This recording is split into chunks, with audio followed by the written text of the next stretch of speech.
Race of the day, in fact the biggest steeplechase of the autumn, the 40th running of the Hennessy Cognac Gold Cup, and it's a race dominated this year by a grey horse, the Grey Monk, trained at Greystoke by Gordon W. Richards. Well, not surprisingly, he travelled down yesterday afternoon. He spent the night under tight security at the racecourse stables.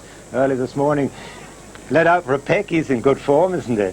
And he made his reappearance at Ayr a fortnight ago, where he was racing £9 out of the handicap. He was led over the fourth last there by Morsley and now the Grey, but from this stage on, about 3/4 of a mile from home, you can see he moves up to Morsley, some way back as the former Gold Cup winner Jadami, and turning into the straight, the Grey Monk, ears pricked, really grabs hold of the race. He quickly goes 3 or 4 lengths clear of Morsley. It looks as though he's going to win easily. Jumps the third last really well.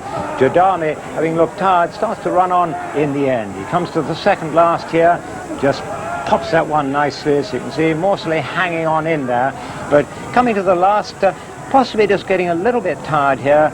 The Grey Monk just gets one smack from Tony Dobbin, but he jumps this in terrific style, spot on there, as you can see, and that makes his record over fences 7 wins out of 7. Terrific preliminary that. He's been ridden in all but 2 of his chases by Tony Dobbin. Tony is his jockey today. Tony, that looked a very pleasing performance today. Was he getting a bit tired at the end? He had a bit of a blow between the last 2, but it was very pleasing, like you say. He done it well. Is he a better, stronger horse than he was last year, do you feel? Most definitely, yeah. He's matured a hell of a lot over the summer, and he looks at pictures of him now. And he's always favoured an ease in the ground. Obviously, he's a big horse. Are you happy with the ground today? Yeah, I had a walk around this morning with the boss's son, Nicky, and it's good ground, good fast ground. I don't think it'll bother him, but I actually thought they might have had a bit more in than they did. But the ground should be all right. Well, he'd been here before with a great horse 2 years ago, the Great One Man. Are you as confident today as you were that day? Well, yeah, it's a very similar situation. The horse has come from winning that Ayr race, and he's still an unknown quantity, really. I mean, all we're going to do now is let him do the talking today and let's find out how good he is. Well, as you say, it's his first major test. Do you have any worries at all? Not really. I'm approaching it the same way as I did with One Man. I'm just taking it all in, enjoying the experience, and I don't see any worries up to now. The Grey Monk here in the pre-parade ring, a huge crowd gathering around to see this new grey horse from the north. It's his first visit down to one of the Grade 1 tracks in the south, of course, and down ringside is Peter Scudamore.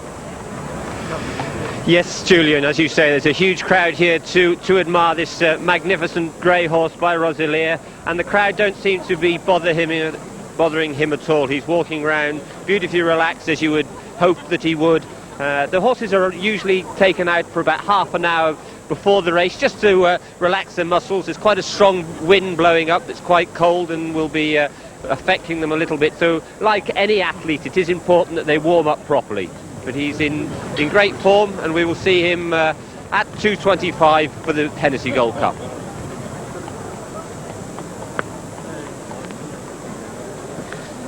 So, the stage is set for the 40th running of this great race.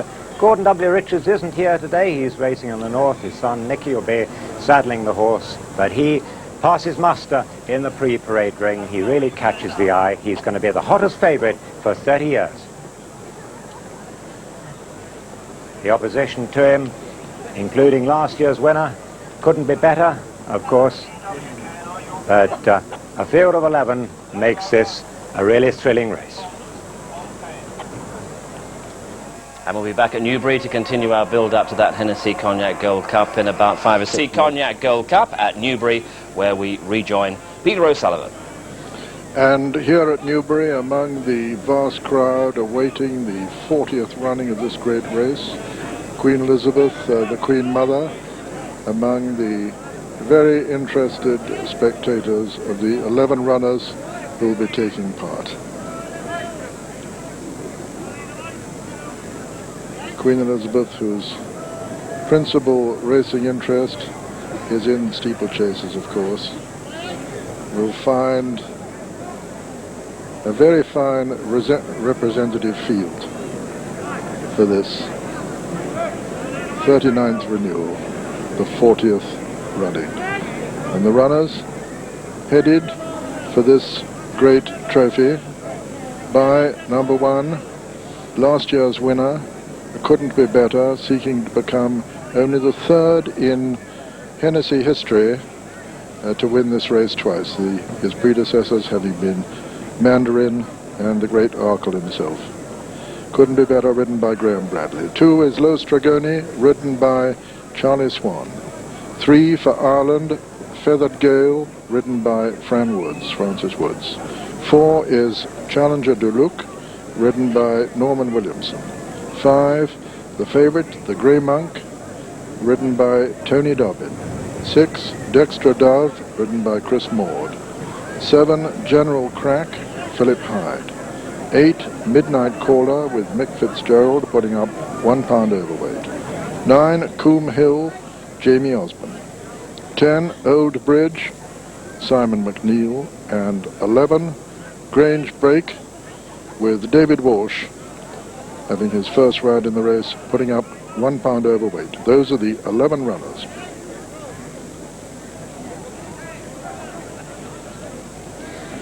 And the grey horse is still a short price favourite, but just fractionally on the ease, having opened at 6 to 4 on the course, now out to 13 to 8. Then it's 5 to 1 Challenger du Luc, 11 to 2 from 6 Coombe Hill, the North Cornwall horse, 7 to 1 from 8 General Crack, 9 to 1 from 8 the Yorkshire horse Low Stragoni, 14 to 1 Feathered Gale, the Irish Challenger, and last year's winner Couldn't Be Better, and also the other grey Dexter Dove. It's 25 to 1 Old Bridge and Midnight Caller, and 66 to 1 the rank outsider Grange Break. As usual, it has all the ingredients of what we expect from a major chase throughout the winter. And here the Grey Monk, he is a big, powerful individual, and greys don't often shine, but I did go down and have a look at him. He's got a real coat on him. He's in great fettle. Whatever happens to him in the race, Gordon Richards could not have produced him better. Remember, he's already been out this season, and yet he still looks burly and strong. This is what a chaser should look like. Well, just reflecting back on that race at Ayr, it was a big test for him, but it was a handicap like today. He was getting weight, but he galloped and jumped like a good horse. Yes, he looked to just get tired going to the last, didn't he? But I thought it was a great performance. Some people have tried to pick holes in it, same as Morcelli running over 3 mile, and perhaps he didn't get home, Morcelli. But you know, it is a very easy, quick track, Ayr, and one of the quickest in the country. And Morcelli would take a lot of catching round there, and I was listening to, having a chat to Mark Dwyer, who rode Jadami, who was second in the race, and he was saying that they picked up and raced sort of quite early into the straight, and even if the pace of the race isn't fast early, it can be very tiring for a horse when you pick up and race a long way out. And I thought he was quite entitled to just get tired going to the last. But what impressed me is the way he jumped even when he was getting a little bit tired. Okay, I love the way this horse, his attitude is just right. That's Nicky Richards on the far side as he legs up, of course, this new jockey today, Norman Williamson. Richard Dunwoody, of course, went to Newcastle to ride Alderbrook, who doesn't run. Sorry, talking rubbish. It is Tony Dobbin, his regular pilot.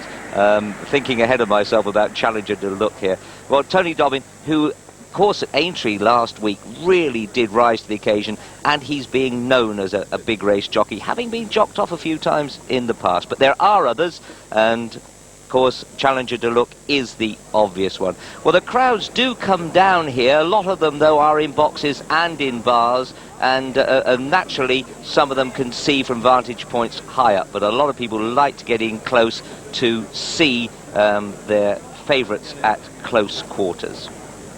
Just going through there is Midnight Caller. He's back to us. The stars of Grange Break on the far side. But there is Challenger du Luc and Norman Williamson. I was galloping ahead of myself. This is his third ride today that he's never ridden before, Skew, but top jockeys don't need to sit on them necessarily. No, not at all. He'll have spoken to Richard Dunwoody. He'll have studied the form book. As you know, I was down in the paddock having a look at the pre-paddock, having a look at the horses, and this is the horse that stood out to me. Though he's had his run at Cheltenham, he looked fantastic in the paddock. Fascinating story with this horse. I went down to Martin Pipe in the summer with my children, and one of them asked him, Martin, will you have a good season? Will you be champion trainer?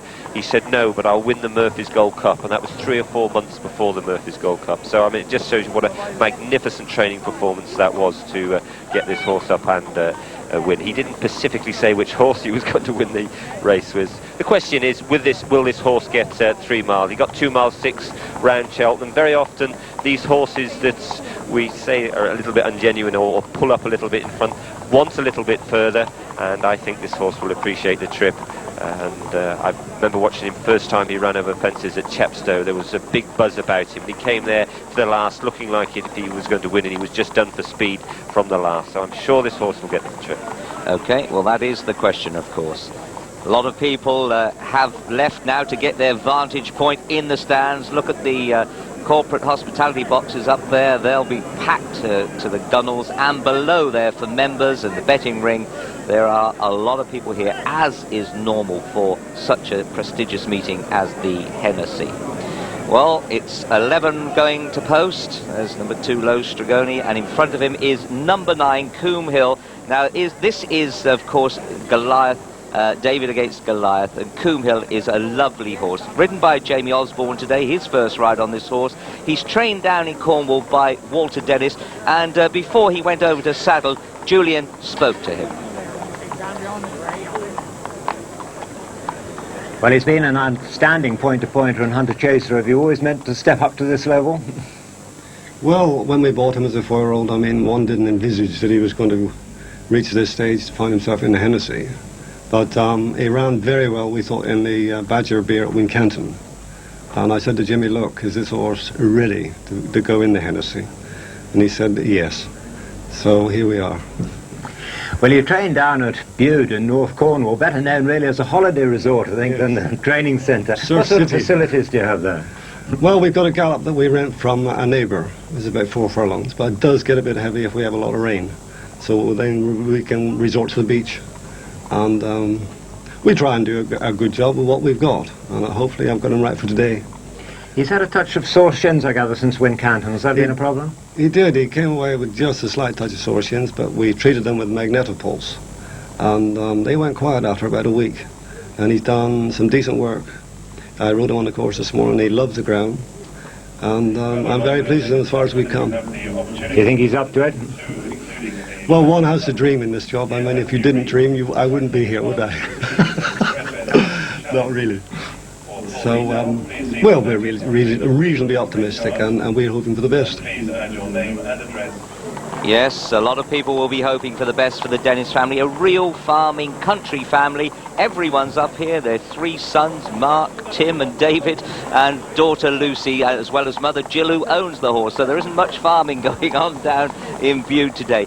But, Skew, this is what typifies jumping. A small operator can come and take on the giants. Yes, it's what a lovely interview. I mean, obviously, the man, Walter Dennis, is enjoying his occasion, and quite rightly too. Just interesting picking up what he's saying there. I would be worried about the sore shins. The ground's fast enough.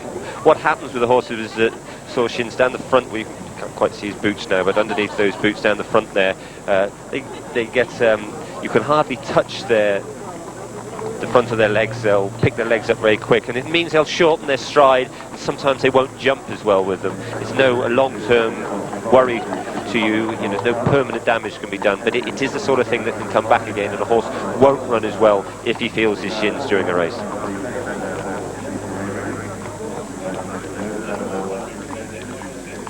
The Grey Monk, firm at 13 to 8. Remember, he was backed at big prices, 8-10 to 1 in the early anti-post betting.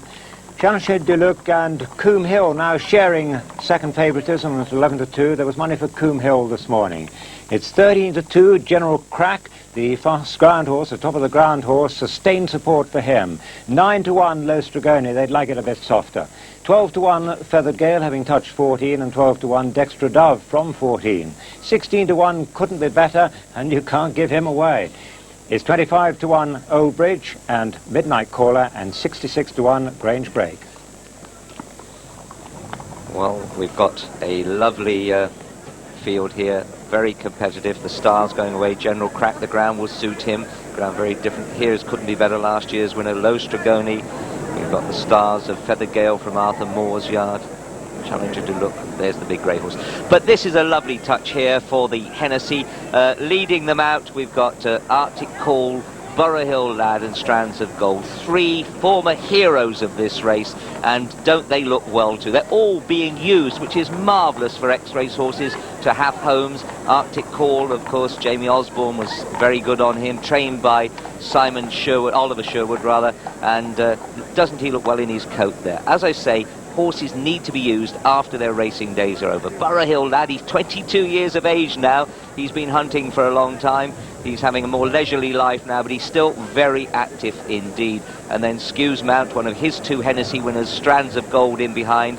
I looked after him for a while. He was a lovely horse. I was always hoping I was going to get him after he finished Skew, but I wasn't man enough to ride him. But isn't that great just to see all these old favourites back on the course, on the hallowed turf, where they were successful in their own Hennessy Cognac Gold Cups. But here are the people who will win again. Here's a previous winner, of course, couldn't be better, 11.10, top of the handicap, giving £10 away to the next in the handicap. Graham Bradley rides for Dick Whittle, who actually bred this horse. He's one of the keen members of the TBA, the Breeders' Association. 16-1 from 14s.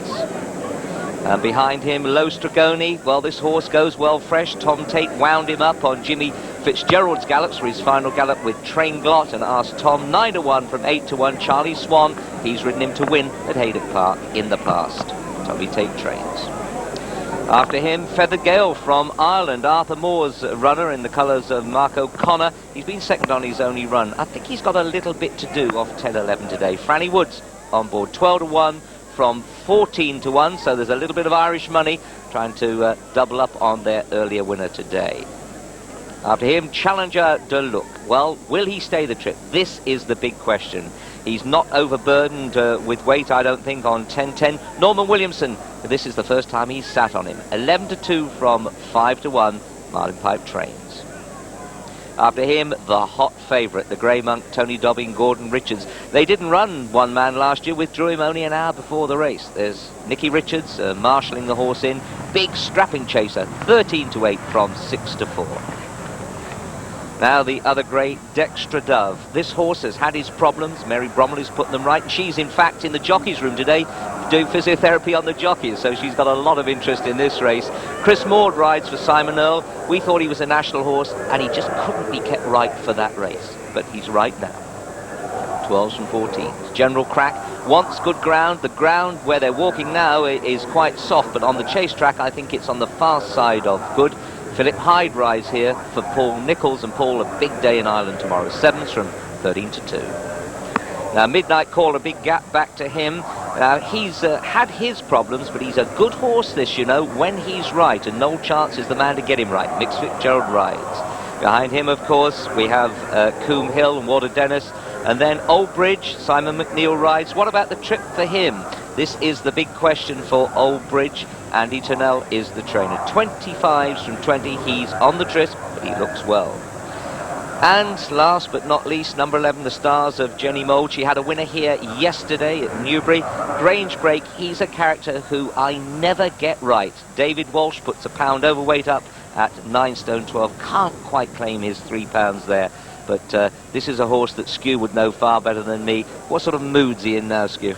Yeah, just watching him walk around the pre-parade ring, he looked very relaxed and happy in himself. I was pleased to see him like that. But as you say, he's a character. Disappointed last time out up at Newcastle, didn't jump as well as he can. Let's hope he, well, from my point of view, let's hope he goes and jumps well today. He's having a buck and a kick there, he looks well in himself. Right, well, we can look at them in more depth now, Skew. Well, 7, General Crack. He used to be a bit of an iffy jumper, didn't he? Yeah, we saw this horseman on the television at Chepstow. I thought he put up an exceptional performance that day. Then he went to Kempton and just hung on to win by a neck. I mean, on that form, he wouldn't be good enough, but you can't do any more than win. And he's quite entitled to take his chance today. I mean, immediately when you look at this race, you think the Grey Monk looks an odds-on certainty. But you look deeper into the form, it is a very competitive race, and there's, you know, you wouldn't be surprised if something like that General Crack did go and win. You could look back to that Chepstow form and say, you know, he was very impressive that day. Yep, nearest to us is Feathered Gale on the near side of him. He's from Ireland, from Arthur Moore's yard. Good staying chase askew, but I just said in the parade I thought 10-11, he's got plenty of weight there. Yes, I mean, Arthur Moore, who trains Feathered Gale, that's the other horse we've just been looking at, that's General Crack, but Feathered Gale hopefully will be on our screens in this. Well, in this second. just behind, let's stay with that, because there's Low Stragoni, who is a fascinating horse. Again, another one, it shows you how difficult he is, who went wrong just before the Martel National, was a big fancy, but Charlie's won on this horse at Haydock Park. Yes, and this is a similar track to Haydock Park. Big fences, left-handed track. Would he want a little bit softer ground? Yes, perhaps he would. He's a course winner here. He's a very good horse. Horses that go and finish placed in this race, like Party Politics, go on and win a national. Yeah, and he goes well fresh. He's won the last 3 seasons first time out, so good on him. But there are plenty more of interest. Now, couldn't be better. He won last year, but he's gone up in the weights. He's 11-10. He used to break blood vessels, but he seems to have settled down now. Yes, Charlie Brooks, who trained him, sent him to Italy last winter just to get him ready for the Gold Cup, in which he finished a distant third. I watched his reappearance at Haydock. He's never really travelling very well behind unguided Missile. Came there with a little bit of a threat to out, but he had to be shaken up to do it. He looked big in the paddock that day at Haydock. He looks spot on today. I mean, obviously that was his prep race. This is the race they're trying to get him ready for, but again, perhaps he would like softer ground. Lovely horse. Challenger looked going there through. Is the horse I was trying to talk about, Feathered Gale. What I was trying to say is that Arthur Moore doesn't send horses over here for his health, and he was very bullish about his chances in the Irish National on the good ground, and he came up and he won. He then went to Sandown, and perhaps that was a race too far that season. He's had his one prep race, he finished second, and I would be far from surprised to see this horse win 14-1 from 12-1.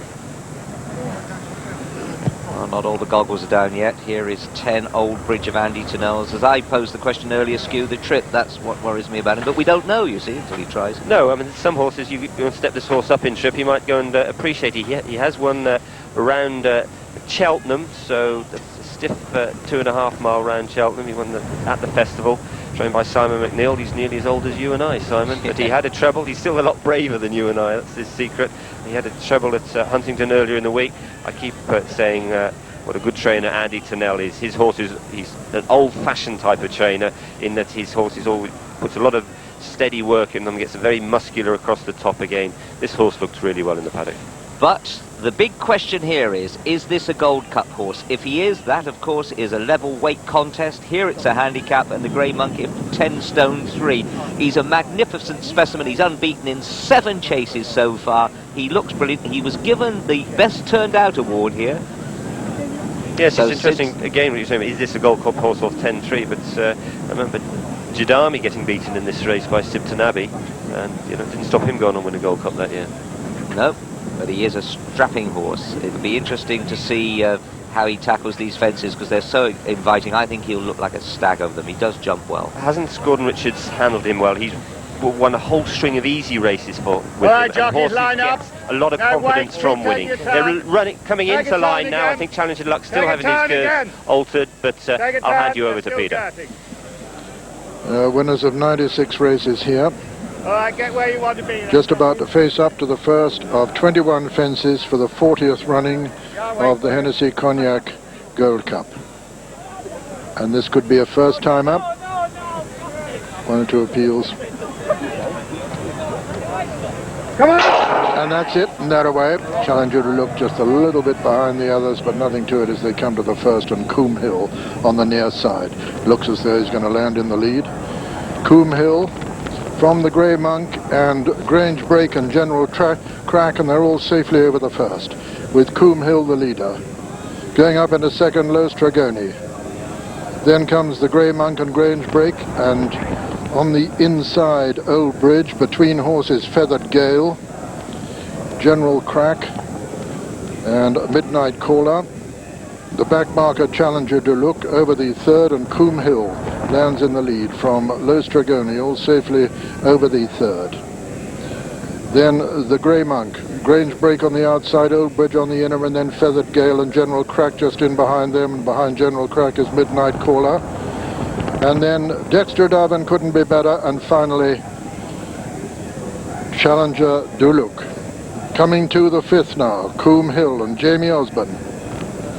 Jump It, clear of Low Stragoni in second. Just in behind them, the Grey Monk and Grange Break nearest to us. Close up now of Coombe Hill, this former point-to-pointer from Low Stragoni in second. Then comes Grange Break and the Grey Monk as they swing left-handed and make their way towards the cross fence. Just in behind the lead, General Crack and Old Bridge, and then comes Dexter Dove and Feathered Gale. Challenger Duluc is still quite some way last now as they jump the sixth.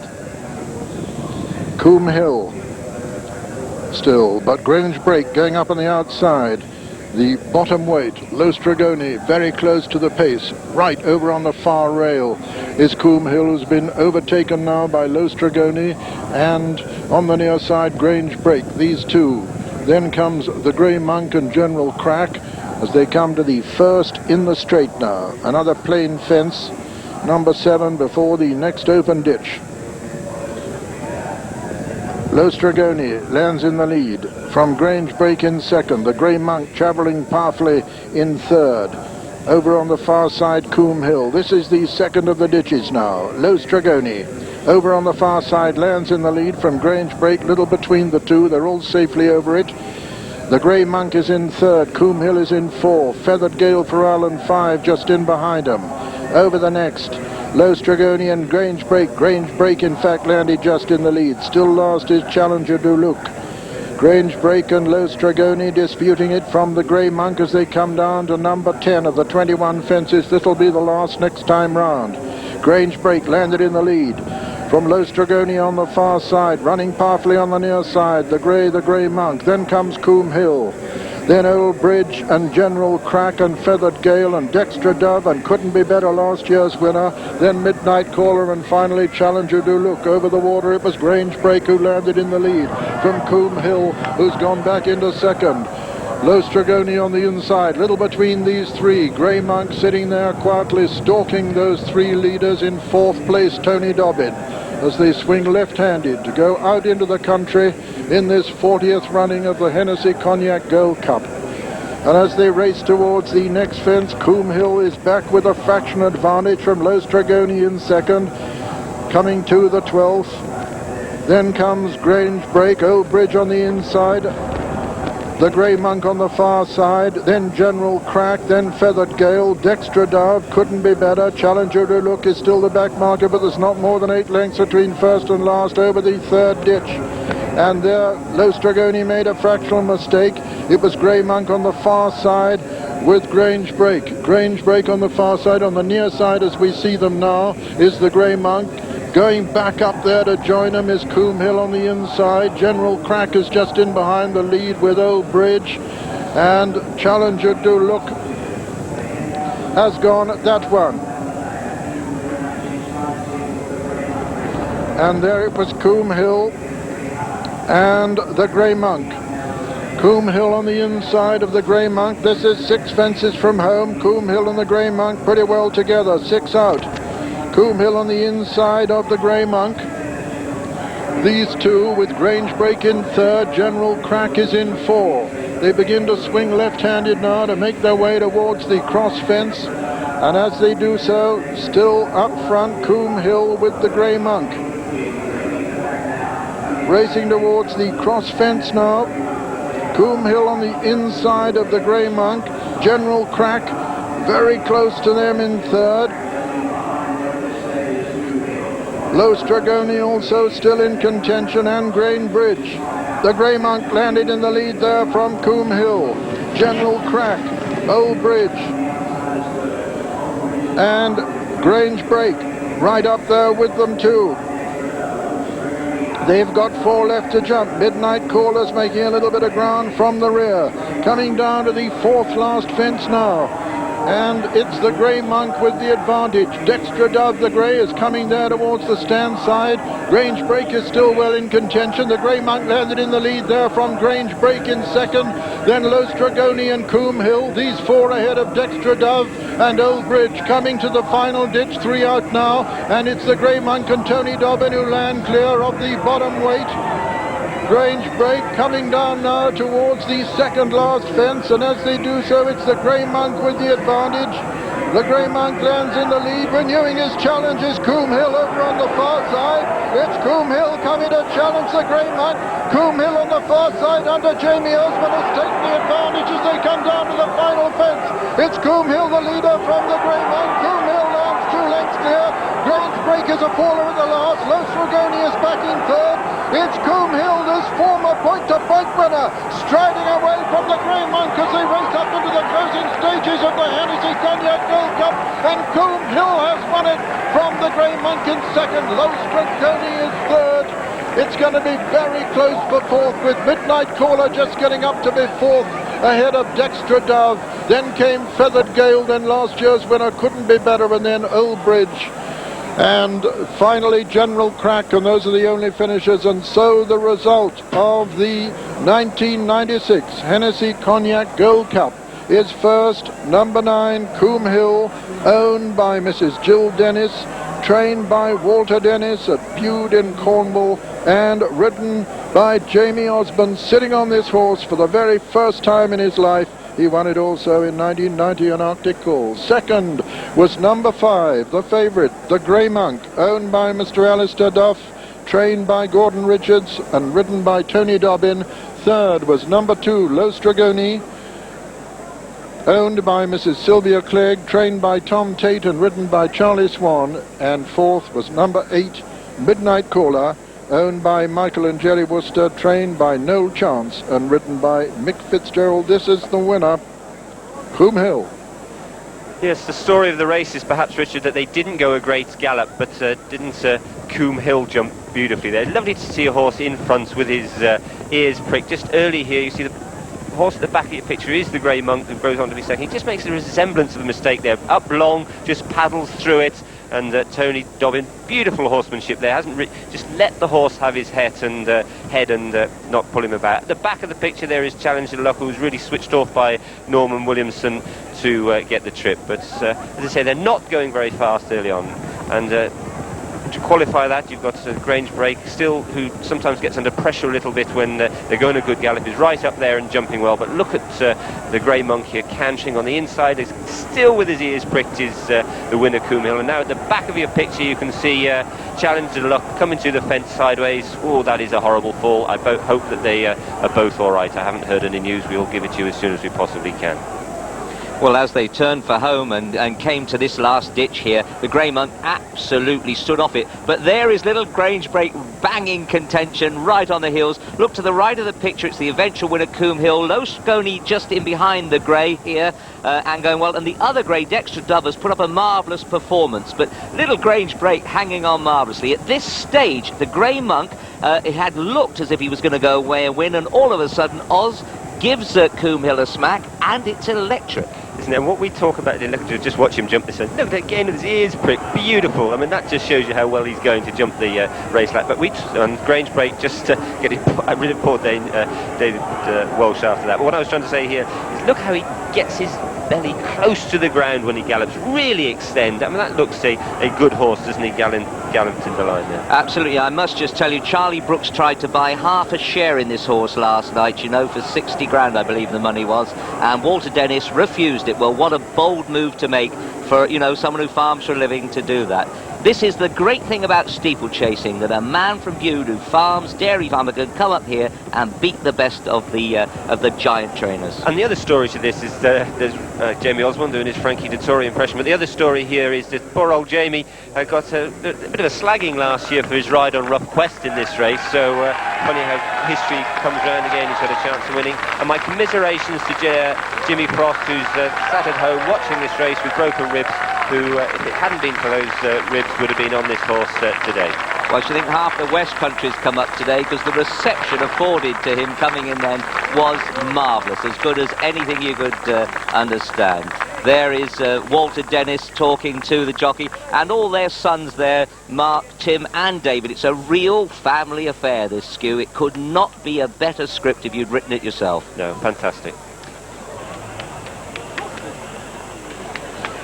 So as the rug gets thrown on a very hot and happy Coombe Hill, let's catch up with the starting prices.